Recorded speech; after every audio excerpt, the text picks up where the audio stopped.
开会了。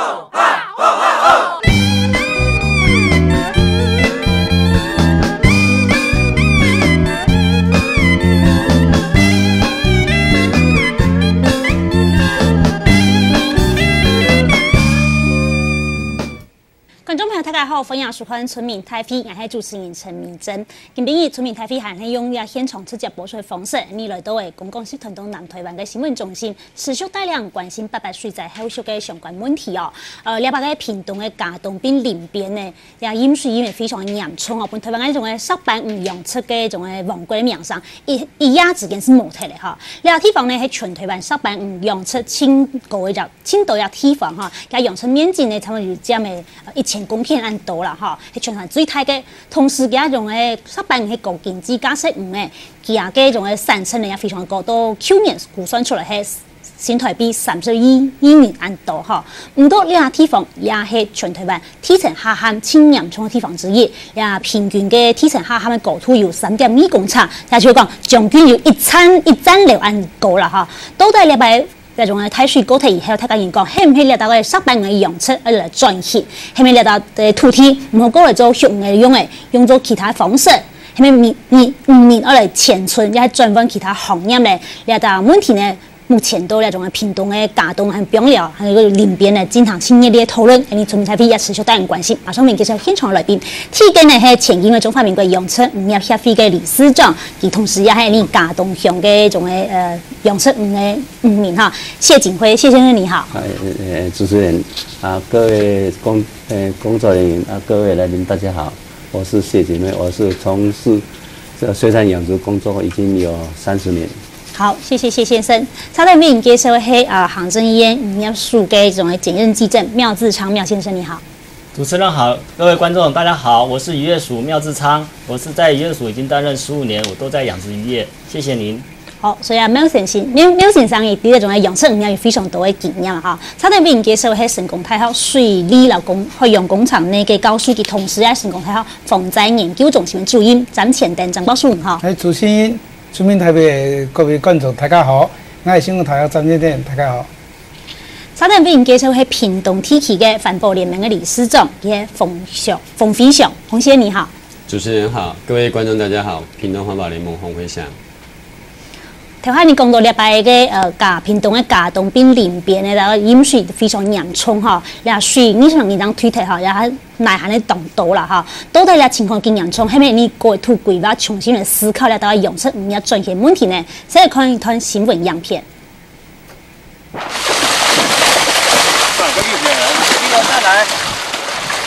嘉東林邊開設唔同喺150用尺業深度嘅地區，將台灣150總產出73客家，一大部分住喺台灣地層變大輕嚴重嘅地區。嘉東嘅溫豐江源一大半山到村很嚴重災區，用尺生產區面積大體250公頃，大概用尺戶損失至少都係1000萬元以上，大部分係貸款用尺，損失按嚴重，唔係心血全無嘅。不過，我們5年下繼續項目，愛遷村辦服務，給答案當肯定。我哋睇上係嚟幾十年嘅，差唔多30多年嘅。我講到撤村哦，是冇可能事情啦，因為我哋事業都提下上啊，我哋希望個政府啊，替人嚟講改善講開放嘅種嘅地方嘅嘛，增高峰嘅嚟。唔想辦法，係希望政府增補助較高度嘅。學者們認為，青蔥要行係開順用出去嘅國土，按樣嚟重新規劃，有可能大面積分期攤整數目。解決呢種嘅問題嚟講啊，就我嘅看法哈，是國土規劃重新規劃，國土規劃係從市區重新規劃。規劃用法放心，你講國人去處理呢種嘅土地嘅問題啊，當然啦，你係貴片去處理啊。貴重來處理，要慢處理呢？你做比較哈，你上個有啲高鐵進修嘅哈，區段徵收嘅方式哈。嘉東淹水青蔥嘅原因係長期以來出太多地下水，使至到地層變大，係講水太多，林邊海水盤過薄，用出去做耐唔好。政府增補搶管嚴實，檢測雨水落太多，馬個較足夠嘅補，沒可能無效，行係對根本來做。上之策優等的策略哈，裡面就講到。要還地於河，那麼中策就是要這個主體分洪，那么下策就是修缮固堤。事实上，我们现在从2000多年来哈，在治河里面都是用的这个下策修缮固堤。在后重建路当从加动一对根本的总体治水，就系爱调节地下水，利用断水池也系人工湖，甚至平原草林补充地下水资源，梯层才唔会更变大。前面该当系河坝梯或河坝，漳州的同水共生。好，看到新闻影片，特别讲到了沙板的养村呢，系一个经济价值咧哈。唔过呢种高利润的背后也系高成本所培养出来的，唔过其实系高风险的。先强调一下谢理事长，就说，这次888水灾对整个这个嘉东还有林边地区造成这个养殖鱼的损失有多少？您的了解？嘉东这温峰。下埔头加迄个大庄哈，大庄是属于枋寮乡，这3个生产区有受损，这个3个生产区受损的这个流失的养殖物大约近40亿。哦，所以渔业这个损失有40亿，加上林边跟东港的话，就超过50亿。哦，光这个，它不只是石斑鱼，所有的养殖物都流失了。所以。而且还留下了一大堆的礼物了，是那泥巴。所以你们现在还在清泥巴当中吗？对，还在清泥巴当中。大部分都还没有动呢。大部分都还没有动。OK， 好，来看一下台湾另一个理事长讲到损失差不多50亿加起来1万多了哈。最主要可能係聊到目前台湾嘅这种像那种嘅林边乡哈，减火嘅嘉东乡，你啊，它减火嘅地方咧，可能都一格嘅哈，空中都可能也都會。像那个养殖鱼的余温了哈，台湾讲系养料它下波都还有哈，所以这个不要提沿海提起嗰种养殖渔业嘅损失，唔单像石斑啦哈，台湾理事讲还有其他人得到起来就50亿元多哈。那我也想请教一下这妙计真，就是说，那目前这一次这个人家说这个石斑鱼王国一夕之间就没有了哈，那渔业署这边对于这边的灾情损失如此惨重，渔业署的评估和后续的做法。目前的规划是怎么样？哦，是的，这次我们在8月8号这个莫拉克台风来了之后呢，我们到9月的统计资料是已经到了水产物的损失就达到41亿，那其中呢，屏东就有快19亿的这个渔产的损失。那屏东的19亿为什么那么高呢？主要就在于说，它都是养的是非常高经济的石斑鱼类。刚刚谢理事长有谈到，就是属于的高经济的，像石斑鱼啦。乌阿鱼啦、乌子鱼啦，还有其他一些海水鱼类的鲷类，这些都是非常高经济的鱼类。那为什么呢？那台湾的石斑鱼呢，其实大部分主要都是集中在屏东。那在民国70年代开始的屏东地区，主要就是要养一些这些草虾的，繁殖一些草虾虾苗的。那后来呢？那时候开始就是说，当然是使用一些地下水，也造成到地层下陷的情形。可是呢，到后来呢，因为草虾的一些病变的问题之后呢，整个产业一直转型，转型到80年代、90年代的时候，他们就是屏东，因为它有非常好的这个繁养殖技术，所以就发展了石斑鱼养殖。所以石斑鱼养殖呢，也是从屏东的嘉东林边开始养。所以到了这个最近的时候呢，它的在全国的产量呢，屏东整个是17000吨的这个石斑鱼产量呢，在屏东就占了11000多吨，它占整个石斑鱼产业的将近2/3强。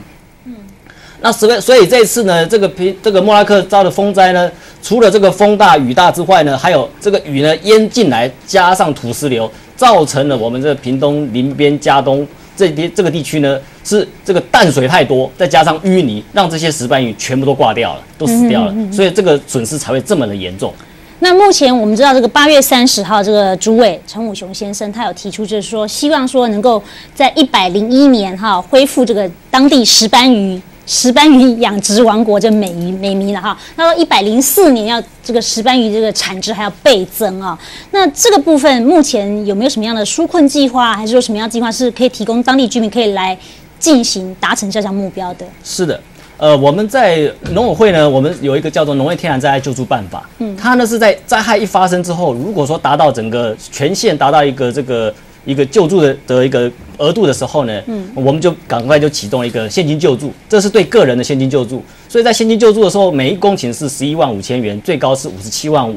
那所以这个是在救急的部分，马上就发放现金。那应该是在8月底就已经可以这个受理完。那现在目前陆续在发放中。那第二个是针对说，如果真的没办法拿到一些这个现金救助的，我们因为这次台风太大了，所以我们呢又实施一个专案措施来协助他们有一些富养。那富养呢之外呢，我们在这个重建条例里面呢，我们也是赶快来协助一些来购买鱼苗。那刚刚也谢理事讲到了这个我们的鱼塭的淤泥呢，要协助他们来做一个清除，然后环境的消毒，然后更重要的在这边是让它维持一个产业的生计。起码要维持一个产业的那个维持之后，维持这个家庭的生计。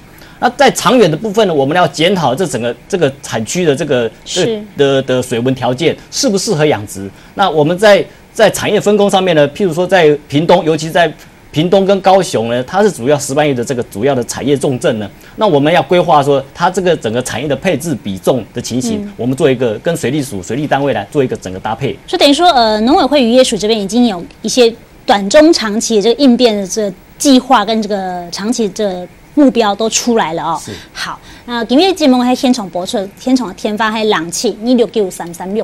26933680726933368，假使天使其他啲觀眾朋友對有任問題嘛意見，發到打電話落來哈。唔該，我先請教一下站教書是講，你半夜去嚟到看災嘛哈，你所看到嘅情況哈，係咪啲地方夠適合來夠適唔嚟講，你有其他想法？伊只為所無鹽水，佢條件係嘛個？佢條件是講佢邊緣好大，嚇，佢聽邊緣好大嘛。早了按當然咧講，佢講甲地層下陷，佢帶3公尺帶伊殘留咧，所以佢品種是鹽水是佢殘留係正常嘅，因為佢好大，嚇，佢硬硬度嘅嘛。你係講品種是唔係鹽水，佢係靠乜個？係靠個主體嘅石卜來擋解水嘛。所以講石卜垃圾垃溶，它其實好唔係鹽，冇時間好少。跟住萬一石卜變體咧、壞體咧，還有人講用抽水機嘛會壞體啦。所以應該講透過工廠冇使用機械嘅方式來預防嘅講個鹽水啊，是佢嘅困難有隻限度啦。因為講洗水嘅些，佢就當得得，咁個水超過一隻長度嘅時候，佢是會鹽水。所以你解決這鹽水的問題是什麼？個方法是兩種，想法是兩種。一種方法係土地變高掉，變我變高掉，你是唔會鹽水。你係發幾多新聞來做，該係這問題。你人哋這方式是嘛？人哋屋企高掉，該是按照高價屋、高價路。啊，所有的屋嘅路啊，相對偏向是高價3尺，係3公尺，安尼可能話唔會鹽水啊。係講用鹽水嘅角度來看呢個問題來講嚇，你一為咗鹽過水，不管用乜種嘅那種嘅方法來做，你各經驗後，你找拄到強壯安泰嘅水來講，你會找鹽邊。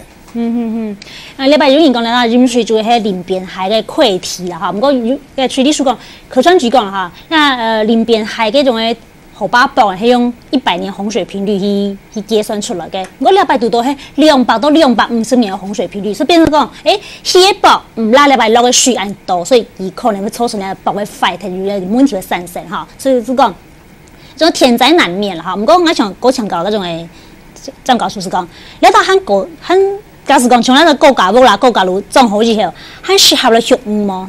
該蓄養嘅問題是講，你只為所係做蓄養，該是蓄養增加嘅問題啦。你係講你做講，蓄養嘅同時又會來帶，又會來做法，高架屋係只方式，何況唔何況係人為則另外一回事啦哈。因為種植安怎嘅屋係人為則嘅，有意思講，我人間咧講比鹽200-300哈，2-3年哈冇相干，安怎做得？我是比鹽，我有經驗365年嘛，已經3-4年冇相干。係講按呢個方式咧就接受，安尼是我們在用同情的眼光來看呢個問題。按照香港土地是講，你係講願意承擔環境來講，不給鹽建議的，你鹽建議的損失啦，是我們用政府投。你也就怎樣？比如像你係講，你家講個損失52啊，冇是產值9000的問題啊，該是。用乜嘢可能？可能你講啱啲土地產值嘅時陣，冇被破壞先係一種嘅產值。咁被破壞先係講完全係我自家負擔。好，我哋計算啲經濟效益是做得算。係你講啱被佢嘅鹽度水嘅時，我係簽政府破，冇是簽馬沙破嘅時候，該破嘅錢係算佢新聞之內。係你講你冇那種新聞之內算落去嚇，該土地利用嘅方式啦，該是相當不同。那洪理事长，你们在地怎样观察这一次林边溪这个造成这个林边还嘉东地区淹水？你们在地的观察是什么？你们想法又是什么？当然，因为林边溪它的设计是100年洪水频率设计的嘛。那林边溪的特性是，它离开山区之后呢，目前全部是堤防化。那洪水在这么短的20公里的范围之内，全部都被水泥包覆了。它完全没有地方可以宣泄。那这是一个林边溪目前的现状。那假设我们目前还是要朝向加高洪水频率，其实我们是在跟天为难它。所以可能我们要学着跟林边溪和谐相处。就像刚刚那个影片里面这个丁策士教授讲，就是说我们要还地于河。对。那在林边溪的上游其实还拥有这个条件，因为它刚离开鼓楼的地方的时候，目前有3000公顷是台糖的造林地，它的面积非常的大。那本来也是古河道，河道大概绵延有8公里到10公里这么宽，只是后来为了跟天争地，会把河道拘束在200公尺、300公尺的范围之内，所以导致于林边溪从离开山之后呢，1个小时就要灌到下游来了。结果我们这次的暴雨这么的大啊，然后2亿吨的水全部都依赖河川送到下游。我想台湾没有这样的一个防洪的体系，可以在1个小时之内承担2亿吨的这个洪水。所以我们一定要试着学习跟河共生。所以上游就必须把水让它滞洪。那中游这次的灾难我们可以看得出来哦，河道为什么不是从别的地方溃，是从大同村两边的地方溃？因为在那个行水区的时候，严重的行水区被占用了，那里种了很多的椰子、槟榔，还有连和行水区里面都种了这个莲雾，连那个鸡舍都在行水区里头。那洪水来的时候撞到这个高滩地，又是被定着的，洪水开始改道的结果就是往河岸直接攻击。所以它如果沿着上下的河堤这样溜，灾害还没那么大。结果它因为被改道之后，它的洪水就被分洪，然后到这个河堤来，河堤承受不了，所以它并不是淹过河堤，而是冲破河堤，被冲破。所以了种的是讲啊，鱼河坝，你会使保护一下长土田嘛？你有河坝，唔系河坝本身的问题田，还河坝还人为土地利用的问题。是讲起来讲，又该河道地图啊，又不占用或不当使用，你河坝好早来讲冇好啦。所以你是讲你的管理的方式就落去啦。不过不管用吧，因为应该维持好大，佢不管乜嘅原因可能又会个破堤，或是个河坝包围被穿脱的，有那种可能性。那种可能性是发生的时候，你是准备比淹水，因为你的土地比你好大。所以有那种可能会表你的新闻土地利用新闻技术那些，你也能给它算落去。你在算落去，也是在考虑讲，那种的方式，要接受么？做咧接受，系讲做唔咧接受，是讲土地的天后过得做得么？用万一你天后过得，该是想办法。唔是讲该从个高铁，该去走个高铁路会过些，去认为啥呢？去高铁路会拢去问动切，所以去路会比毛偏去马进修。去进修的些用去进修的方法，系讲你那边来讲，汉巴的土地利用来讲，土地也贴好过来讲，该是条伊都所在比去吞老过嘛，伊都所在比好凊嘛，该吞老过比好凊的些，该是美国人做在处理啦。所以你说有政策咧，就要大政策国土规划来讲，按照融合大家讲个好，因为本因的土地啊，本因来做该自容池，有的因为本因贴好过，个土地给大家增加安尼啦。好，高叔，你系高叔提出讲用国土规划方式来，不要侦测性的看待问题了哈。我们先谈一下高雄的韦先生给他上班嘛。高雄韦先生你好。你好哈。因为我从中间稍微看了一下了哈，你们节目论点了哈。但是我有几个浅见了哈。请说。我在这里稍微谈一下。第一个呢哈，讲到国土规划哈，说实在的。国土规划我们原本就有做了啦，我们是怎么去落实而已啦。那我对这些专家呢，我都非常的体谅啦，因为他们有很多话不敢讲啦。你说现在怎么样的国土规划都没有用，主要就是你怎么去落实把土地还于大自然嘛。你这一次的洪水那个土石流下来，它只是一个大自然的呼吁嘛。你呼吁是大自然的呼吁，你不给它复育，要把这些泥土要把它带走了哦。你说你200年、300年的大洪水整治河道，有用吗？你把它加高10米、20米以后，还是不是洪水照样的要淹过来呢？对不对？哦，所以我们的问题是最主要的问题是在把土地还归于大自然。所以您觉得还地于河是最主要的一个？还地于河是一个主要。还有一点是我们人要学谦卑啦，不要一直在破坏土地嘛。你把那个水那个土地地底下的水把它抽干了，把土地一直往地那个海平面推，然后上面的泥土下来。一定要淹水了，没有不淹水的啦。好，我们谢谢高雄伟先生我再讲好，最后一点这里，我们要是要那个专家是真的，我很佩服你们能够忍受你们心里很多的话不敢讲出来我鼓励你们大声把问题讲出来。好，谢谢伟先生。好，谢谢伟先生。这伟先生说，其实还地于河啦，一个是人要谦卑。不过也有口号，叫天发连线本屏东淹个淹状潮起空丑淹状以立即增老中央增系60亿元的一种补出都来60亿元也用呢。曹县长你好。你好。是您跟中央争取60亿元这个特别预算那目前要怎么样来运用这60亿元？您的规划是什么？这个是一个经建会一直希望过去的经建会一直希望想做而一直没有做的事情。那么这一次的88水灾，那么就从上游带过来的大量的泥沙，那个量是非常的大。是。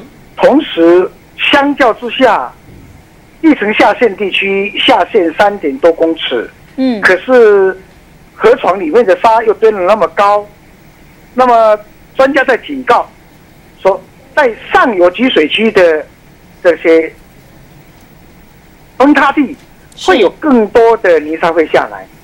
那么像这样的状况呢，他们认为可能堤防再怎么加高，那么疏浚也一定跟不上。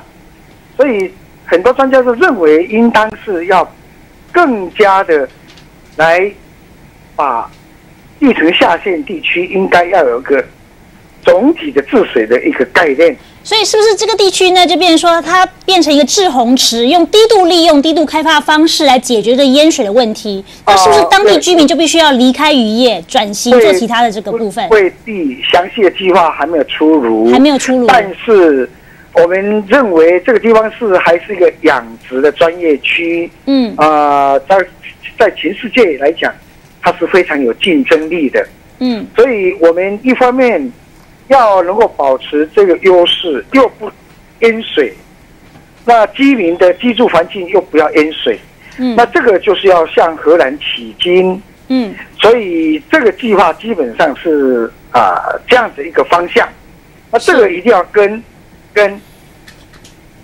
居民、产业要有很漫长的对话。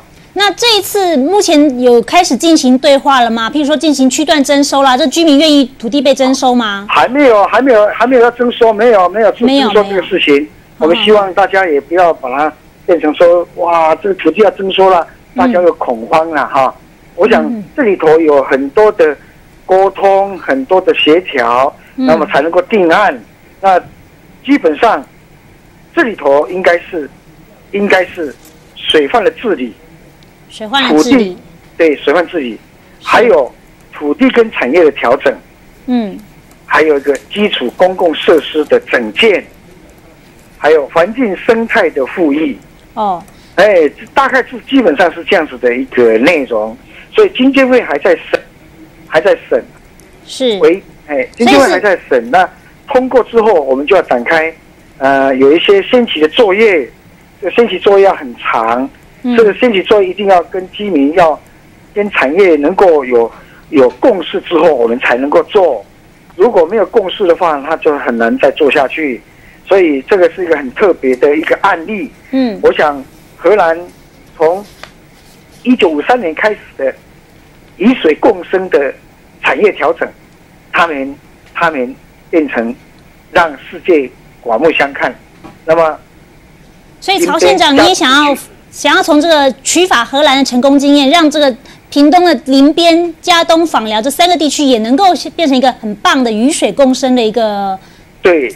但是目前我们有多少钱就做多少事，并不表示说60亿级已经可以涵盖3个乡镇，没有，可能是一个乡镇的某一些地方而已。所以这个地方我们要听从专家的建议，就国内有一群学者早已经从荷兰学到很多经验，他们都很希望台湾也能够以水共生的这一种环境的富裕生态，又能够保有养殖业的产业这个要共存的事情，而不是完全离开渔业，不是。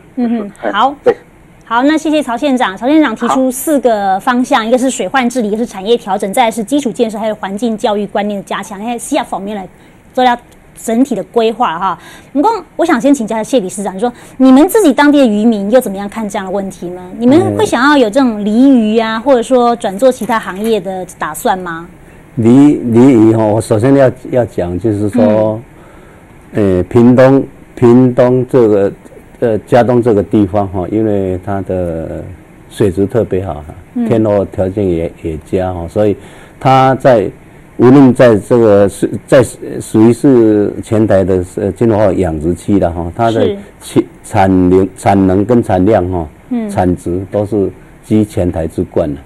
所以在这个地方从事这个行业都是年轻人的，不像其他的地方都是年轻人留不住，都是一个老年产业，不是这样的。所以假如有这个构想，我希望假如有这个构想我们希望政府要有完善的规划，而且还要有具说服力，能够让这一群年轻人要如何辅导他们去转业，还要就是要良性的沟通，让他们能够了解认同。那这样的话，可能要离渔要不养殖也并不是说不可能了。所以不是不可能，但是要有一套很完整的规划，跟你们做很良性的沟通。这一边跟其他的地方，因为我曾经当过全国的这个养殖协会理事长，所以各地我都去跑了。其他的地方因为产值没有那么高，留不住年轻人，都是一些老人在做。他老人产业他是不一样啊，他做了几年，他可能他不做了，他也没能力做。但是在屏东这个地方的这个养殖业，都是一些年轻人。像我2个孩子大学毕业，他还是回到家里来做水产养殖。所以你要叫他们一夕之间说把这个产业都断了吗？那也可以啦，但是要怎么样辅导他们去转业啊？好，人总是要生存下去嘛。